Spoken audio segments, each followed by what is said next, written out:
Bonjour à tous, ici Directa et aujourd'hui je vais vous montrer comment avoir le panorama sur tous les appareils qui n'ont pas le panorama comme l'iPad 2 et l'iPod Touch de 4ème génération. Ça marche sur l'iPhone 4, l'iPod Touch de 4ème génération et tous les iPads. Donc vous avez pu voir que mais c'est un iPad, il a le mode panorama, donc voilà.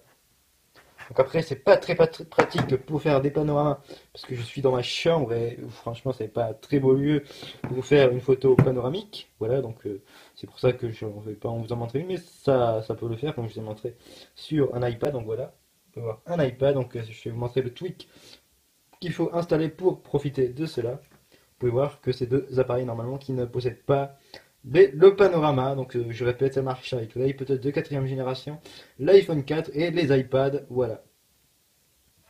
Donc on va se rendre dans Cydia pour vous montrer ce qu'il faut installer. Donc pour l'avoir, il faut vous rendre dans Cydia, marqué Panomode. Et oui, ce tweak s'appelle Panomode.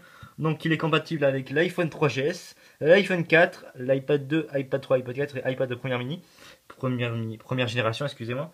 Donc c'est compatible avec l'iOS 6. Donc comme je l'ai dit, ça va permettre de vous activer sur tous les autres anciens appareils comme l'iPod de 4ème génération. Voilà, donc juste un exemple, je vous remonte, ça marche parfaitement. Voilà, donc c'est juste que ça rame un peu parce que c'est un ancien appareil.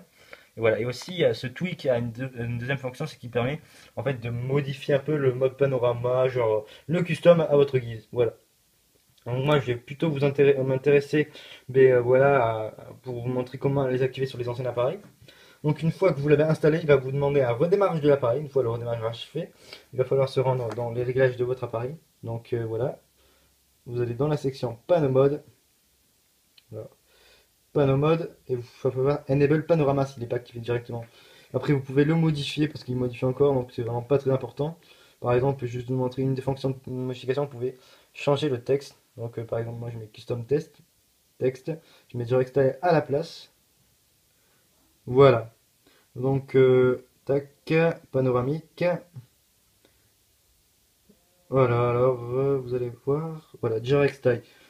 Donc voilà, c'était Direct Style pour vous montrer comment activer le mode panoramique sur les anciens appareils comme l'iPhone 3GS, l'iPhone 4, l'iPod Touch de 4ème génération et tous les iPads. Donc je dis les anciens appareils, mais c'est tous ceux qui ne possèdent pas le mode panorama. Donc si vous avez aimé cette vidéo, n'hésitez pas à mettre un pouce vert et à vous abonner à ma chaîne. Et moi je vous dis à la prochaine, c'était Direct Style.